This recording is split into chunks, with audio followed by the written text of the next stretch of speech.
철학자 니체는 기독교는 예수의 종교가 아니라 바울의 종교다 이렇게 이제 얘기를 했습니다. 왜냐하면 우리가 접하는 이 기독교 복음이라는 게 예수의 생생한 삶을 이렇게 날 것으로 우리가 접하는 것이 아니라 바울에 의해서 좀 이렇게 신학화되고 또 체계화되고 개념화된 복음을 우리가 이렇게 접하기 때문에 니체가 이제 그렇게 얘기한 것입니다.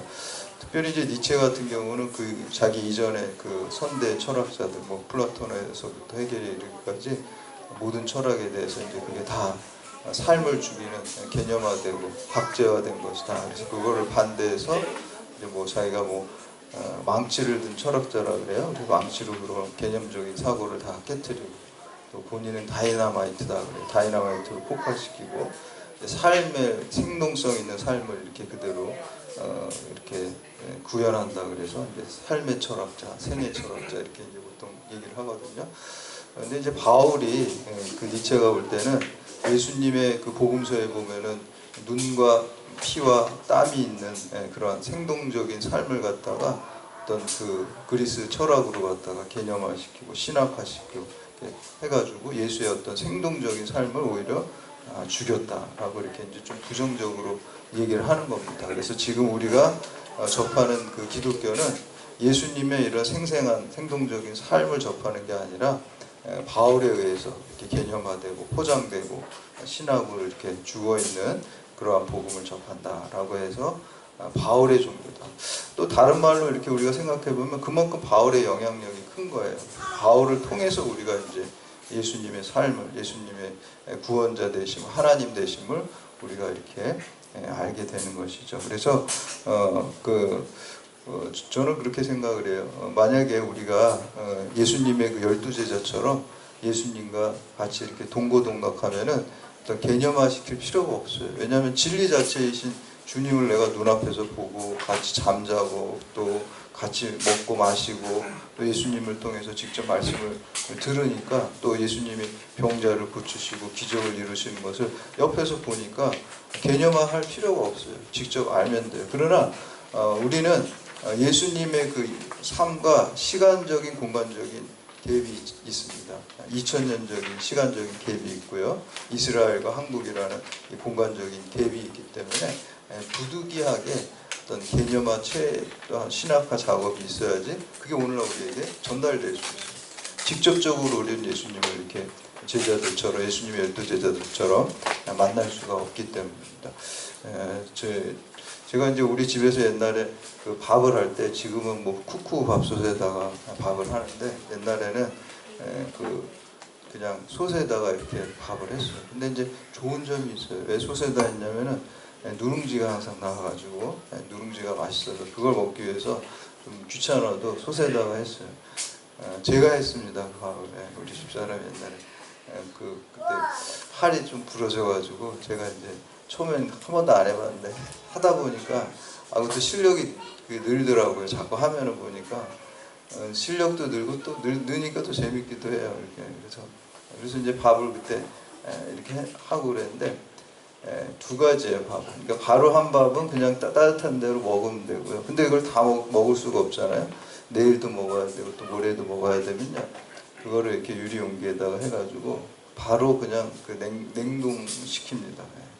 저는 그 냉동시키는 게 바로 사도 바울이 했던 그 복음의 개념화 작업이라고 생각합니다. 바로 먹는 거는 그렇게 냉동 안 시켜도 바로 먹으면 돼. 예수님의 제자들은 예수님 옆에서 예수님을 직접 경험했기 때문에 그런 개념이 필요 없어요. 그냥 그걸 그대로 느끼면 됩니다. 그렇지만 우리처럼 2000년 뒤 시간적인 또 이스라엘과 한국이랑 공간적인 갭이 있는 사람들은 직접 올 수가 없어요. 직접 오게 되면은 밥을 갖다가 제가 해가지고 이틀 뒤에 먹는데 그냥 두면 어떻게 돼? 상할 수밖에 없게 되겠죠. 변질될 수밖에 없겠죠. 그래서 냉동했다가 나중에 먹는 날 꺼내가지고 전자레인지에다가 이렇게 돌리면 다시 처음에 했던 밥처럼 그렇게 아주 고슬고슬하게 되는 거죠. 그게 이제 성경을 해석하는 거예요. 그러니까 어떻게 보면은 이렇게 제가 말씀 전하는 것이 마치 이제 그 사도 바울이 이렇게 냉동해 놓은 거, 복음을 냉동해 놓은 거를 잘 전자레인지에 돌려가지고 여러분에게 영의 양식을 우리가 먹는 거잖아요, 이 시간에.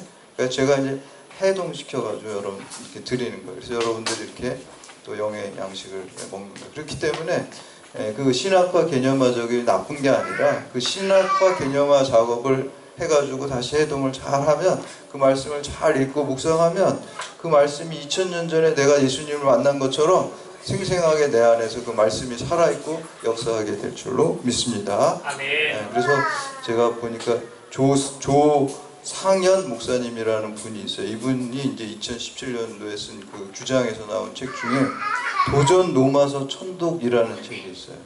그래서 이 목사님 인터뷰하는 거 지난번에 보니까 지금은 더 많이 했겠죠. 근데 본인은 로마서를 3,500독 했대요. 3,500독. 3,500을 읽었어요. 그러니까 지금은 더 많이 했을 것 같아요. 그리고 로마서가 전체가 16장이니까 본인은 하루에 그냥 한 번씩 읽는데요. 16장을 쫙 읽는데. 읽어라 그래요. 그래서 여러분에게도 한번 로마서를 한번 천독을 꼭 해라. 그래서 로마서 천독 세미나도 하시고 그거를 굉장히 권면합니다. 로마서 천독하면은 삶이 바뀐다. 그러면서 거기 책에 보면 이렇게 말씀하고 있어요.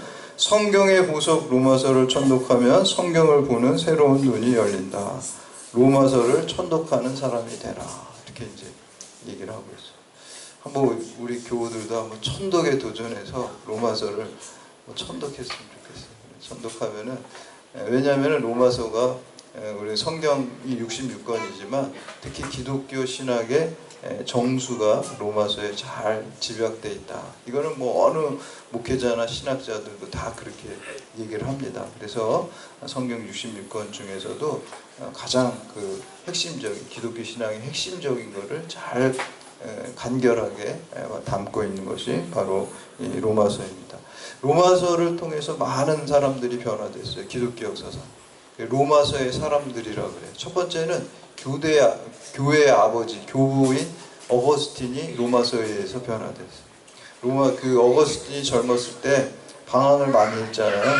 그래서 이제 마니교라는 이방 종교에도 빠지고 또 이방 철학에도 빠지고 또 진리를 깨달을 수 없어 괴로워가지고 막 어떤 성적인 쾌락을 추구하기도 했잖아요. 그래서 어려서 집을 가출해가지고 여인하고 동거하고 또 애도 낳고, 그 엄마가 얼마나 속상했겠어요. 그 어머니가 기도의 어머니잖아요. 모니카라고. 그렇죠? 모니카가 그냥 기독교 신자, 요즘으로 따지면 아마 그때는 그런 직분이 없었겠지만 아주 기도 열심히 하는 권사님이었던 것 같아요. 그래서 그 어머니가 그냥 아들을 위해서 눈물로 기도를 해서 하나님이 역사하셔가지고 기도에 응답하셔가지고 그 아들이 변화됐죠. 근데 그 변화될 때 말씀으로 변화됐어요. 로마서 말씀으로.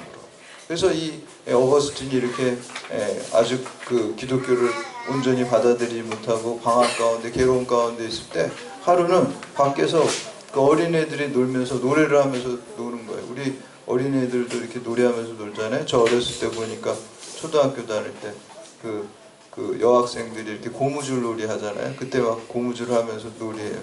남학생들은 주로 우리가 가위르고 자르고 도망가더라고요. 보니까. 그래서 그 노래하면서 그 한단 말이에요. 근데 그 어거스틴 때도 밖에서 애들이 노래를 하면서 노는데 톨레레게 그게 라틴어거든요. 그 책을 들어서 읽어라. 그런 노래. 책을 들어 읽어라. 그 노래가 들리는 거예요. 근데 그 애들이 놀면서 하는 그 소리인데 그게 이제 어거스틴이 그때 마음에 성령의 감동이 있으니까 그게 하나님의 음성으로 들리는 거예요. 그래서 주변에 있던 성경책을 이렇게 들어가지고 그 성경책을 어디를 보려고 한 것도 아니고 그냥 들어서 읽으라 그러니까 그냥 딱 폈어요. 근데 그때 로마서 말씀입니다. 그 로마서 말씀이 13장 13절 14절입니다. 낮에와 같이 단정히 행하고 방탕하거나 술 취하지 말며 음란하거나 호색하지 말며 다투거나 시기하지 말고 오직 주 예수 그리스도로 옷 입고 정욕을 위하여 육신의 일을 도모하지 말라. 이 말씀이 그냥 내리에 그냥 콱 떨어진 거예요. 마음 심령에 그냥 크게 그냥 강타한 겁니다. 그러니까 그 사람이 그때 그 어거스틴이 변화되고 성 어거스틴이라 기독교의 기초를 세운 교회의 아버지가 됐습니다. 두 번째는 우리 종교개혁을 한 마르틴 루터가 바로 이 로마서의 사람이에요. 아까 그 조성현 목사님처럼 뭐 루터가 천독을 했는지 모르겠지만 하여튼 천독의 사람처럼 로마서 천독의 사람처럼 로마서의 사람입니다. 왜냐하면 루터는 이 수도사로서 수도원을 하면서 마음에 아직 그 신앙의 기쁨과 구원의 확신과 그런 게 없었어요. 자기가 수도사님에도.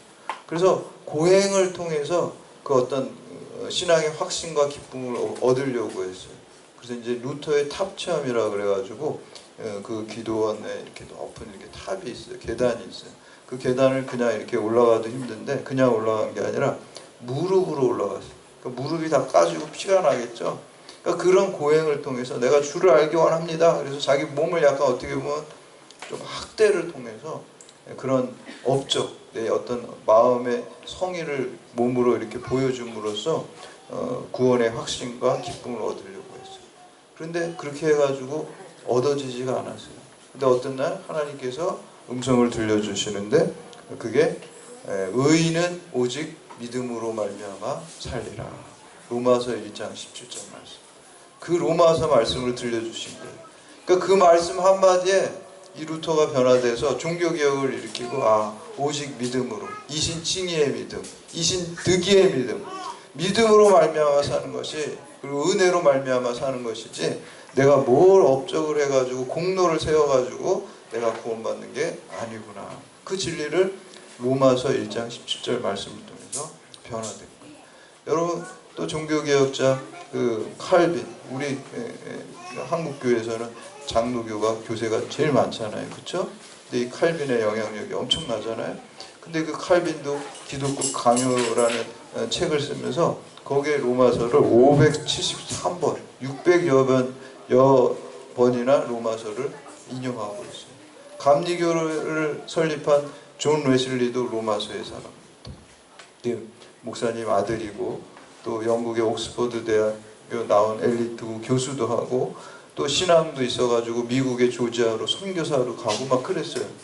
그러니까 막 학문도 제대로 했고 그리고 선교사로 또 헌신도 하고 그럼에도 불구하고 마음에 구원받았다는 기쁨과 확신이 여전히 없었어요. 그때 어느 날 런던에 있는 그 올더스케이시라는 거리에서 그 성경 공부 모임이 있었어요. 근데 거기 그 웨슬리 일기에 보니까 마음이 내키지 않았다. 여러분 마음이 내키지 않는데 어떤 자리에 참석한 적 있죠. 네, 우리가 어떤 모임이나 해피데이 한다 그러면 아유 피곤한데 가기 귀찮은데 어떤 집사님이 자꾸 오라 그래가지고 또 거절하기도 뭐하고 그래서 이제 억지로 갈 때 있잖아요. 네. 웨슬리도 그랬던 것 같아요. 근데 그 억지로 가는 가운데도 하나님의 섭리가 역사하시더라는 거예요.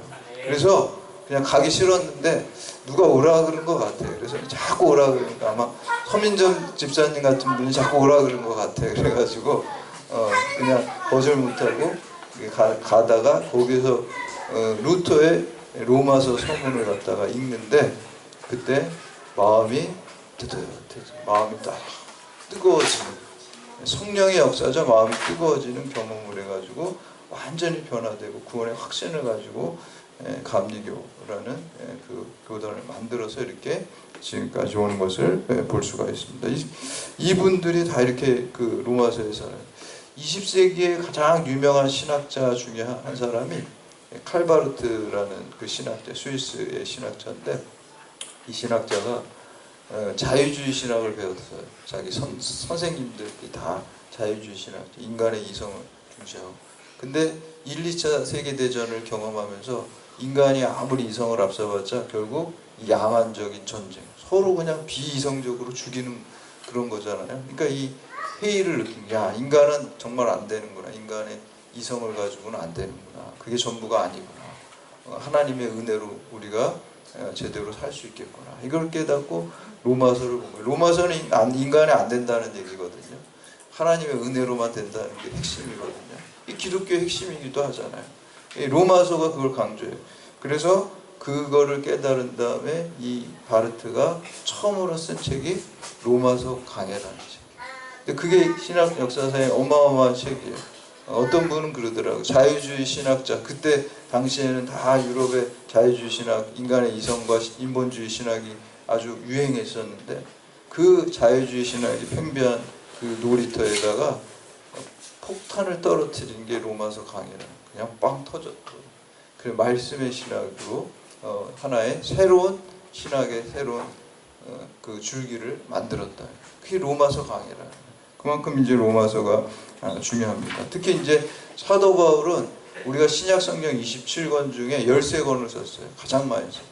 근데 이 13권을 가만히 보면요, 다 어떤 구체적이고 특수한 문제에 의해서 그거를 처리하기 위해서 바울이 편지를 쓴 거예요. 뭐 고린도 교회에 어떤 문제가 있다는 걸 두고 그렇게 하면 안 된다, 신앙적 권면을 하고요. 또 에베소 교회에 또 어떤 문제가 있다, 그럼 그 문제를 해결하기 위해서 또 디모데라는 또 자기 제자에게 또 이렇게 쓰거나, 그러니까 어떤 구체적인 특수한 상황을 해결하기 위해서 편지를 썼어요. 그러니까 어떤 지역적인 문제들이잖아요. 근데 반면에 로마서는요, 바울이 로마를 한 번도 가보지도 않았어요. 그 로마 교회를 바울이 세운 교회도 아니에요. 근데 어떤 소문을 들었냐면은 로마가 당시 세계 중심이잖아요. 로마 제국 시대니까. 근데 로마에도 평신도들이 자생적으로 교회가 세워졌다는 그 소리를 사도 바울이 들은 거예요. 그러니까 사도 바울이 어떤 책임감을 느끼게 됐냐면, 그 평신도들이 세운 교회가 복음적으로 건강하게 이단의 그 어떤 미혹되지 않고 잘 세워져야 되는데, 그런 마음을 가지고 로마서를 쓴 거예요. 그러니까 어떻게 쓰겠어요? 어떤 구체적인 사안이 아니라 기독교 신학 전체를 처음부터 차근차근 써 내려간 거예요. 그런 상황 속에서 마치 그 어떤 세가족 양육 교재처럼 로마서를 쓴 거죠.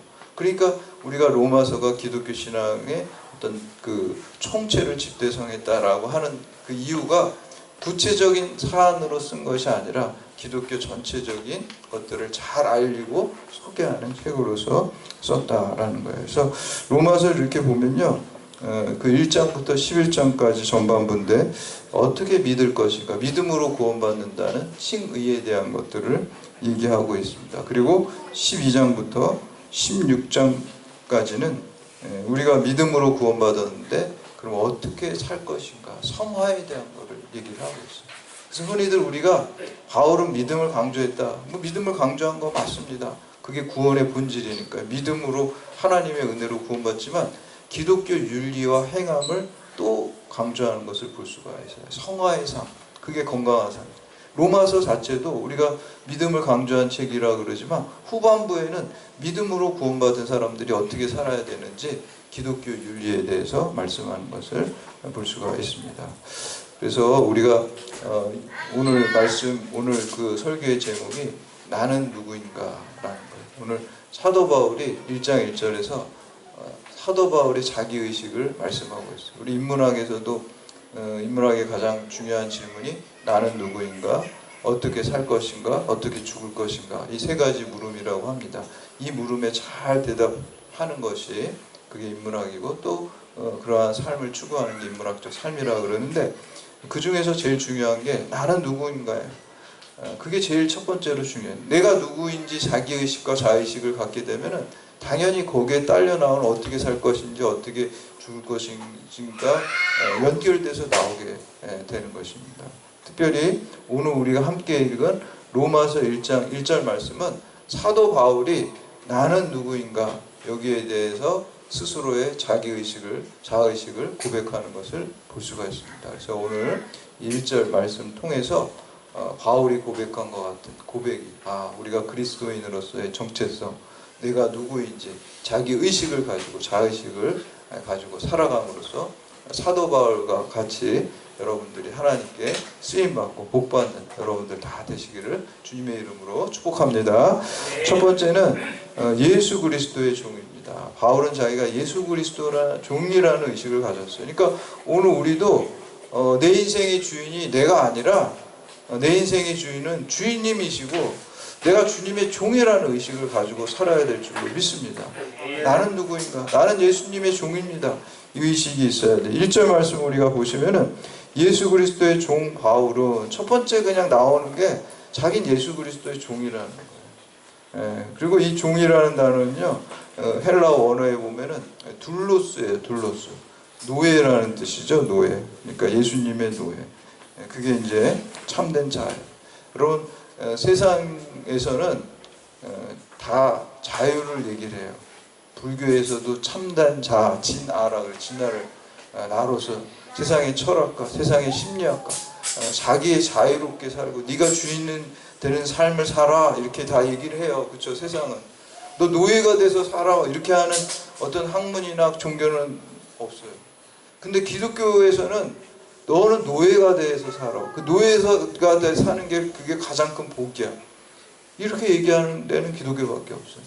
근데 뭐의 노예가 돼요? 돈의 노예 돼 세상의 노예가 되는 게 아니라 예수님의 노예가 돼서 사는 게 가장 큰 복이라는 거예요. 왜 그럴까요? 예수님이 영원한 생명이시고 진리이시고 길이시기 때문에 예수님의 노예가 되는 게 가장 큰 축복입니다. 내 인생에 내가 주인이 되면 그거는 망하는 거예요. 그 결론은 지옥이에요. 그러나 예수님이 내 인생의 주인이 되시면은 그 결론은 천국입니다. 그래서 바울이 자랑할 게 얼마나 많은 사람이에요, 여러분? 스펙이 좋잖아요, 바울은. 공부도 많이 했고, 또 가문도 좋고, 돈도 있고, 로마 시민권도 있고, 자랑할 게 많이 있어요. 근데 그런 자랑 하나다. 주님 다메섹 도상에서 만나고 나니까 그거 다 배설물처럼 여겨지고, 다 썩어 없어지는 것처럼 여겨지고, 내가 예수 그리스도의 종이라는 게 가장 큰 자랑이고, 그게 스펙이 된 줄로 믿습니다. 그 다음에 두 번째, 사도로 부르심을 받았다는 거예요. 사도라는 의식이 있었어요. 사도. 우리 1절 말씀 보면은 사도로 부르심을 받아라고 이렇게 얘기하고 있어요. 사도라는 거 헬라어 원어에 보니까 아포스톨로스예요. 보냄을 받은 사람. 누구로부터 보냄을 받았을까요? 하나님으로부터 보냄을 받은 사람이에요. 하나님께서 사도 바울을 부를 때 이는 내가 택한 이방인을 향한 내가 택한 그릇이라고 했어요. 이방인을 향해서 주님이 보내셨어요. 여러분 교회라는 단어가 에클레시아잖아요. 에클레시아라는 게 부름받은 사람들이에요. 여러분들은 에클레시아예요. 한 사람 한 사람. 그리고 이 모임이 에클레시아예요. 누구로부터 부름을 받았냐면 예수님으로부터 부름을 받았다. 근데 예수님이 그냥 심심해서 우리를 부른 게 아니죠. 목적을 가지고 여러분을 불렀단 말이에요. 여러분에게 영원한 생명과 기쁨을 주기 위해서 불렀고 또 여러분만 그것을 누리라는 게 아니라 또 흩어져서 이 세상으로 보냄을 받는 거예요. 그러니까 건강한 기독교 교회는 부름받고 또 우리가 보냄받는 게 왔다 갔다 하는 거예요. 그래서 우리가 여러분 이렇게 교회에 와서 충전받아가지고 하나님의 말씀으로 하나님의 권능으로 하나님의 생명으로 충전받아가지고 또 거기서 끝나면 안 돼요. 나가서 또 복음을 모르는 사람들에게 증거하고 보냄받은 사도로서 특사로서 여러분이 보냄받은 그러니까 여러분 의식 속에 오늘 사도 바울은 내가 보냄받은 사람이다. 아포스톨로스다라는 또 의식이 있었어요. 둘로스라는 의식이 있었고 아포스톨로스라는 의식이 있어서 보냄받은 사람으로 살아야 될 줄로 믿습니다. 마지막으로 세 번째, 바울은 자신이 복음을 위해서 특정함을 입었다라고 이렇게 고백하고 있습니다. 바울은 갈라디아서 1장 15절에서 자신이 어머니 뱃속에서부터 복음을 위해서 선발됐다라고 해요. 그래서 이제 그렇기 때문에 이 소명의식입니다. 하나님이 나를 미리부터 이렇게 나를 그냥 선택하셔가지고 사도로서 또 예수 그리스도의 종으로서 선택하셨다. 택정받았다라는 의식이 있어요. 그러니까 얼마나 하나님의 은혜를 잊지 않고 사명과 소명을 잘 감당할 수 있겠습니까? 근데 여기서 우리가 자칫 잘못하면은 칼빈 같은 경우는 예종론이 있어요. 그러니까 예종론은 이중 예종론이라고 그래요. 그러니까 천국 갈 자와 지옥 갈 자가 유기된 자라고 그러죠. 지옥 갈 자가 다 미리 예정했다. 근데 가만 보면은 사도 바울은 내가 천국 백성으로 예정되었다라는 얘기는 하지만 지옥 갈 자들도 예정되었다. 이거는 없어요. 성경 아무데도. 그렇죠? 그러니까 우리가 그런 얘기는 하면 안 돼. 지옥 갈 자를 미리 하나님이 예정했다라고 이렇게 말하면 안 된다는 거예요. 내가 고백할 때 하나님이 오늘 바울처럼 어머니 뱃속에서부터 하나님이 나 이렇게 사도로서 나를 예정하셨어. 나를 이렇게 사용하시려고 나를 예정하셨고 택정하셨어. 이런 고백은 참 좋잖아요. 하나님 은혜구나 이렇게 우리가 고백할 수 있는 거죠. 그렇지만 반면에 지옥 갈 자를 미리 예정해놨다. 이건 성경에 없습니다. 그거는 이제 칼빈이 그걸 너무 좀 지나치게 나간 겁니다. 이렇게 되면 안 되고요. 우리가 고백으로서 바울처럼 내가 특정함을 입었다. 그렇기 때문에 사도로서 사명으로 연결돼요. 그러니까 주님 모르는 자에게 내가 이 복음을 전해야 되는 사명이 있는 거죠. 하나님 나를 이렇게 그냥 어머니 뱃속부터 나를 이 일을 위해서 나를 그냥 붙들어 가지고 그냥 계획을 하셨는데 내가 그 계획대로 해야지라는 사명이 있어야 될 줄로 믿습니다. 그래서 오늘 로마서 1장 1절 바울이 나는 누구인가 라고 했을 때 나는 예수 그리스도의 종이다. 나는 사도로 부름받은 자다. 나는 복음을 위해서 택점받은 자다 라는 그 의식을, 자기의식을 가지고 살았습니다. 그런 것처럼 오늘 여러분들도 로마서 1장 1절 말씀 그냥 아주 한 줄 간단하지만 여기에 깊고 심오한 뜻이 있습니다. 내가 누구인가 이 의식을 가지고 살아가야 돼요. 이 의식 없이 살아가면 아무렇게나 살아갈 수밖에 없어요. 그러나 우리가 이 말씀 붙들고 이 의식을 가지고 살아갈 때 예수 그리스도의 종이 되고 또 사도로서 사명을 잘 감당하고 복음을 위해서 특정함을 입었다는 것으로 복음을 전파하는 그 사명을 잘 감당하고 이 시대에 바울과 같이 크게 쓰임받고 또 하나님께 영광 돌리는 여러분들 다 되시기를 주님의 이름으로 축원합니다.